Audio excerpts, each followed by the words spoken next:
Paltrocast. Well, it's a pleasure to be speaking with you about Bleed Out and everything else. Bleed Out is the new record, and the first single from Bleed Out came out in 2020. Now, was the album actually finished in 2023? Um, it was finished in 2023. Let me see. At the beginning of this year, we recorded the last things. Yes. So we wrote songs over time. Like we started in 2020 with the first four songs that we released during the pandemic. That's when we wrote those, because we were going on tour with a co-headline tour in Europe with Evanescence, and we wanted to have some new music, and then ending up releasing everything in a period of COVID because it was continuously, stretching it. And so it felt like to stay in contact with people, we released more songs than we were initially hoping to do, but it helped us in a way. So yeah. So is there a lot of unused or leftover material from the Bleed Out sessions that might make its way to a future Within Temptation album?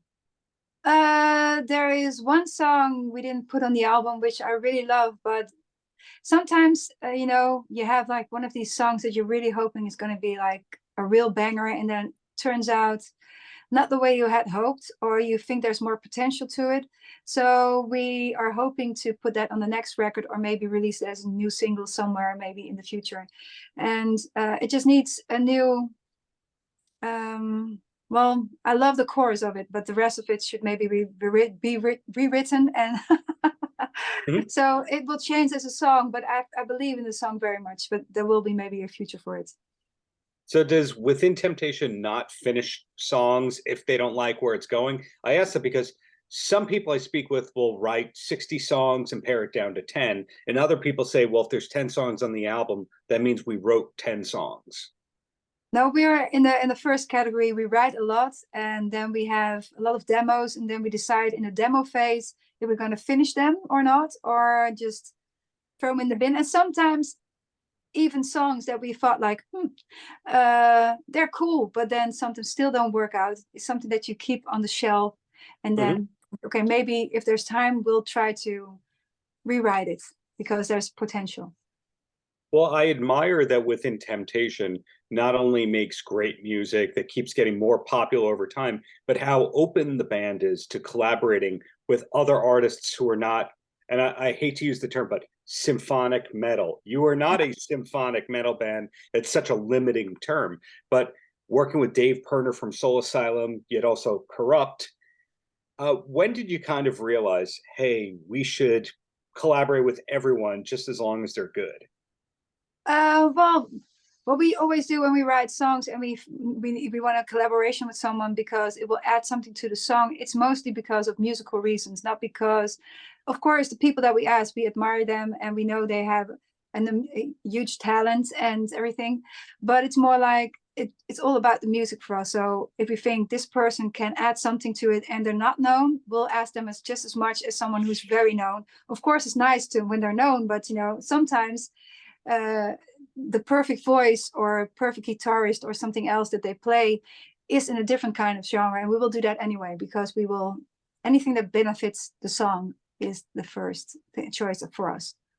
But then also you, outside of Within Temptation, you've done solo material and you've also been on other people's albums.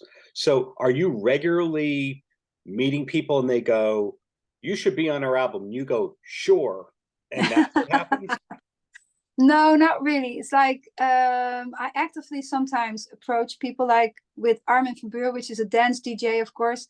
Yes. I actively approached him in a period that I felt like I need to do something else than with Invitation at this moment. Because of personal reasons, like, okay, I need to break away from everything. I'm going to do dance. Yeah. That's different. And I wrote a song with him, In and Out of Love. And with other artists, it's more like sometimes they approach me and they send me their songs. And then it's like, do I think I can add something to it that I will come out good in a way? Does it fit my voice? And do I like the lyrics? And do I like the sound of the music? Those things are very important for me. So if I really like something, I'll do it. And I don't care if somebody is very known or not known. you actually led towards something I wanted to know about, which is Armin van Buuren. You know, he collaborated with one of my favorite singers of all time, David Lee Roth. They did that Jump remake of Van Halen. Yeah, yeah, yeah. Did you get to ask him about that at all? No, no, not really. That's a good question. I'm gonna ask him next time how that was actually. Because that leads me to, Van Halen, we think of them as this American band. Yet two of the four members grew up in the Netherlands with Yes. Indonesian roots, which does that sound a little familiar to you? Uh, Yeah, exactly. did you grow up listening to Van Halen? And the reason I asked that is because here in the States, they're like a top five biggest band ever. But everybody I speak to from Europe who's an established musician goes, yeah, I knew one or two songs, and that was it. Van Halen was not one of the biggest bands. Well, I grew up with them. I don't know every song, but I know the biggest hits. Of course, I know them, and I do love their music very much. And we, as Dutch people, consider them also Dutch. Like, of course, when you have some, when there's only a small connection, we'll say, yeah, that's Dutch, that's Dutch. There's some Dutch in there. We're everywhere. Yeah, I mean, growing up as a big fan of the NBA, you'd learn that Rick Smits was Dutch and all that. So there is that list of they're Dutch, they're ours. Yeah, exactly. We're very actually the Dutch are actually normally very modest, but when it comes to owning, owning, not owning, really owning, but of course, like saying like, yeah, but they're Dutch. It's like trying to be modest, but still like, yeah, they're Dutch, like, woo. Well, something I'm also curious about is, and I'm calling Within Temptation a huge band. You did not. I'm saying Within Temptation is a huge band, was millions of listeners on Spotify every month, hundreds of thousands of social media followers on each platform, etc. Now, are the hits and the big albums the same everywhere in the world, or is it the kind of thing where the second album bombed here but was huge there, and then the vice versa kind of thing? So, like, is the set list the same everywhere? No, it's like you said, like certain songs really were hits in certain countries, or extremely successful albums, or and in other countries other albums became way more successful. Like for instance in Spain, I think The Silent Force was really really a big album in Spain. We were on the number one for months with one of our songs, and but in the Netherlands and more the northern part of Europe, it was more Mother Earth, for instance, that was a big success. And it took gradually every time also trying to win over a country. Like, for instance, we started in 2001 with this album, Mother Earth, for instance, and it became a success in 2002. And then we got signed up with a German company, and it became a success in 2003 in, in Europe, in the rest of Europe, because we were signed for the rest of Europe. And it was like, okay, so it was just always gradually growing, growing, and growing with every album. And bringing it back to Bleed Out, the record company for us in the States, at least, is Force Music Recordings, your label. Did you know when you started the album, hey, this is us, we want to be our own label? Or is that the process of looking at the deals and going, we're better off independent? I mean, what we're doing now, you mean? Yes. Well, the thing was that we wanted to release more in the moment, like in the dance scene happens, for instance, and that when you have a certain subject that is really happening at a certain point that's important, and you have a song about it, that you don't want to release it 3 years after on an album, when everybody's like, what? Are they still talking about that? We've been there, done that, bye. Not interesting anymore.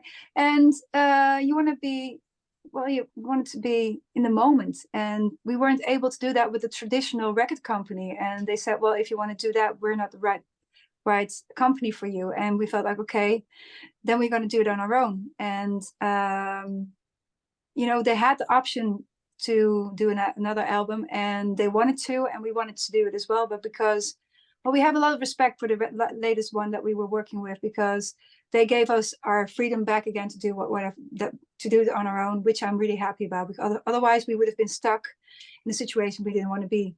And so being able to do this during a very strange time, which was called COVID, yeah, we were able to release more songs, which initially brought us also to a certain problem, like, okay, you really released a lot of songs.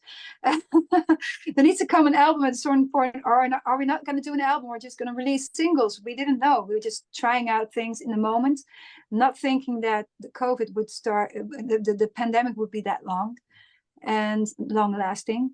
But you know, it's still what the positive side is, that people were still engaged throughout the whole time that we are releasing this album, and had a lot of good and positive feedback also about it. But the only thing is now is that fans are saying, yeah, you know, the most of the album is already out there, so what am I supposed to be so excited about? It's like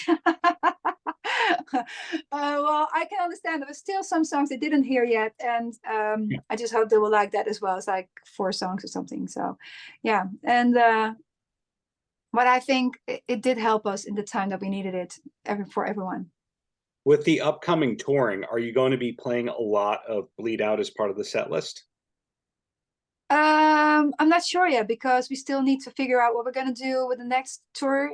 Also, like how it's going to look like, because we're starting, of course, in Europe with this tour. And we like big setups, like, you know, what you're used to of Iron Maiden maybe, or for any other band that does big visuals. We do that also in Europe. And so we're starting with that in November, thinking about what's going to work as a set list, and working on what's going to be nice as a visual thing on stage. Are we going to blow somebody away from a cannon, or we're going to let finally the boys fly in the air this time instead of me, because I am afraid of heights, and they always put me in something that I'm very high above the ground, and I'm always shaking before I have to go upstairs or in something. Anyway, so but this time I'm going to be involved with that, so Yeah, most of the time Robert is doing this, so yeah, the Iron Maiden tour that you were on, I believe Bruce Dickinson was coming out of an airplane in the first song in every. Yeah. So I'm not going to do that. Well, in your case, for most live performers, I find that the adrenaline doesn't die down for, 3-4 hours until after they come off stage. But in your case, when you do the extra stunts and the raised stuff on top of that, I can't imagine how much adrenaline that is for you. Do you have an easy way to come down after the show? Because don't you also have to do vocal warm downs? No, I don't do vocal warm downs, but it's more like I do mentally need to come down on earth again, and also physically, because like my heart goes like up there and doesn't come down until like a half hour after the show, because it's like constantly reacting on things happening during a show, and also trying to engage the audience with us, and trying to win them over to forget their daily problems and get into the show and the things that we're trying to bring across as a message in a certain way, and trying to bring across messages, but also trying to be entertaining and to give them an amazing night, of course. And yeah, you do that in different ways, like talk about the city that we're playing in, saying some sentences in their native tongue, and trying to, so I can say several things in several languages. Don't ask me to continue in the language after that, because it's all, it's all sized to the show that I'm doing. And yeah. Right. Usually when I interview people, I ask, hey, what's life like outside of, being in this huge project? In your case, I think I know what the answer is. I mean, you have a few children, you do solo projects. There isn't any downtime. That's the vibe that I get with you, Sharon. Yeah, you're totally correct. I'm just, every time I try to meet up with my friends, it's like, okay, in a few weeks, it's going to be so much easier to meet up again. And then a few weeks later, it's like, oh my God, I have all these interviews, and I got this and that. And I will plan promotion tour throughout Europe. Okay, sorry guys, we have to reschedule again. I'm sorry. And then, it's been like this since the year started, actually, with me coming home and my husband not telling me, like, okay, actually the producer's going to be at our doorstep when we arrive at home. It's like, what? Yeah. Didn't I tell you? No, you didn't tell me.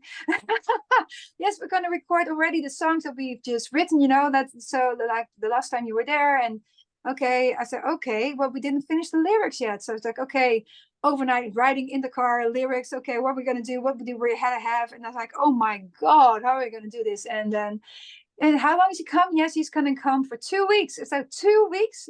Where? In our house. Oh, wow. And it's always amazing to work with our producer. He's a nice guy, so you can always have him as an extra member of the family. But it's more like just rolling from one thing to another, and then going to Sweden to record stuff again, to write stuff again, to come back to the Netherlands again. Oh my God, it's been a roller coaster, but I love it. But it's a lot to process, and that's also the reason why the tour starts next year in October, so we can have some downtime, some real normal lifetime with the family and friends, and also think in all quiet how the next show should look like. One of the things you mentioned before was, and we have to design the show with the visuals. I'd imagine that that's just as much work as writing an album. It is, and I leave that most of the time to Robert, and he just shows me in the meantime, like, what do you think of this, and what do you think of that, and I give my opinion, and I'm some like someone he asked his my opinion between things that he thinks is the correct way, and then he says, okay, what do you think? And I just give my, and he continues again with whatever I have said after that, and he does that on his own with his own team. He's also involved with the writing process with me, not with me literally, but separately from each other, because we fight like no other couple. But we love it, and still together after many years.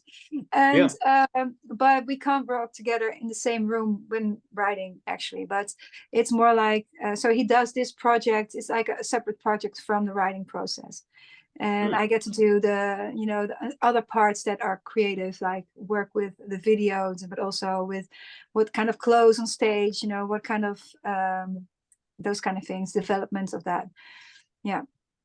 Well, that's fantastic that 26 or so years, I think it is, it's still going. And two questions, and then I'll let you go. And the first one is, when did you realize that this was a career? Because I know that you started as a teenager. When you're a teenager, you don't realize things like warehousing and freighting equipment and things like that. You realize at a certain point you have to incorporate because your band is a business and there's insurance and all the boring grown-up stuff. So when did you realize that this was your life? You were a lifer in music? Well, the first time we had a job besides our job, but music was never felt like a job. But for some people, they would consider it a job, the amount of time that we put into it. So during the weekends, we were like full force playing everywhere, and everything was every time sold out. And we're like, oh, this is crazy. And going back to our daily jobs on a Monday, very early, working till late, and then still writing new stuff for fun. And and it continued for many years like that. And then in the underground scene, and even in the metal scene, which wasn't that underground anymore at the time that we were in this, starting with this music, we had sold out shows from venues. Like, we started with a very small venue, the first three, I think, and then the fourth show we played was on Dynamo Open Air, which is a huge festival. Yes. And we played in the tent during the day, and it was like packed. There were 10,000 people. That was the biggest amount of people we played in 4 shows. I didn't even know how the monitors were working. So I was just like, I can't hear myself, but I think I'm in the correct song, and I think I'm here somewhere. And I just had earplugs in and floor monitors. Something came out, and I tried to sing on it. And we did well because everybody was raving about it at that time after that festival. And it just grew with everything we were doing. It was crazy. We didn't understand what was happening, and we didn't stop working besides our band until we had like a song that became a hit song on the radio. So at that point I realized, okay, this could be something for the future if we just stick to what we're doing, stick to believing in our own capacity and our own abilities as a musician, and just do where our heart lies.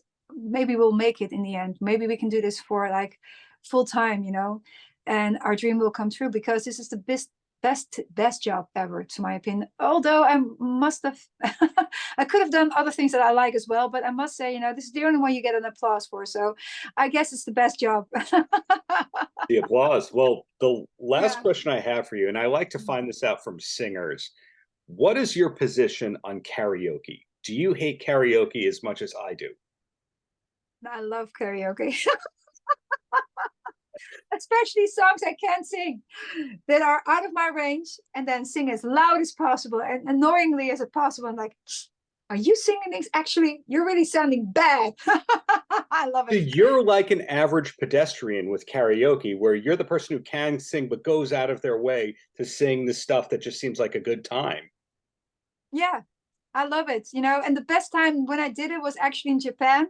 We hired a room, and even I wasn't present at the moment that this was actually happening, which I'm still sorry, but everybody said it was magical that our keyboard player was singing "I'm a Barbie Girl" from, yeah, Aqua. I'm a Barbie girl, and it's like, oh my God, he's like this really big guy, really muscles, like manly man type, and my God, singing "I'm a Barbie Girl," he got everybody on the floor laughing so hard, and I missed it. And but I love karaoke, so I'm gonna be in there when he sings next time. Well, then what's your go-to with karaoke? And then I'll let you go. Sorry. What's the song or artist that you gravitate towards when you just don't care and you're doing karaoke? Oh, it can be anything, but especially songs. What did I do last time? Because I did karaoke this summer actually with some friends in Spain. Oh my God, what song did we do? Well, it's of course like maybe even a song like Van Halen song or a Nirvana song, but it could be also like Foo Fighters, like Learning to Fly, which I think is the best video and the best song to make me, feel happy in a way. So Yeah. it can be anything, but yeah, even sang on a karaoke on my wedding 5 years ago, and we opened up with the song. What's it called again? Oh my God, it's from the blonde lady, Lady Gaga, Oh, with Shallow. It's called, yeah, Shallow. We opened up with that. that is the best thing I've heard all day, Sharon. Well, I'm Yeah, not going really. to top I know. We get a little crazy, but we love it. Yeah, and just to invite other people to do the same thing, and it was such a nice party afterwards because you couldn't get people away from the microphone. They were just fighting over. I want to do a song. It's like, okay, we don't have to do anything anymore. We started it, and So if you're enjoy. hanging out with Sharon, wear earplugs. That's what I'm Yeah. Because I don't always sound like I sound on stage when I sing karaoke. That's true. Absolutely. Wear your plugs. Exactly. Well, thank you for your time. Congratulations on Bleed Out. Hope to see you in New York in the very near future. In the meantime, just keep up all that success and that great artistry. Thank you very much. Thank you for having me. Until next time. Paltrocast.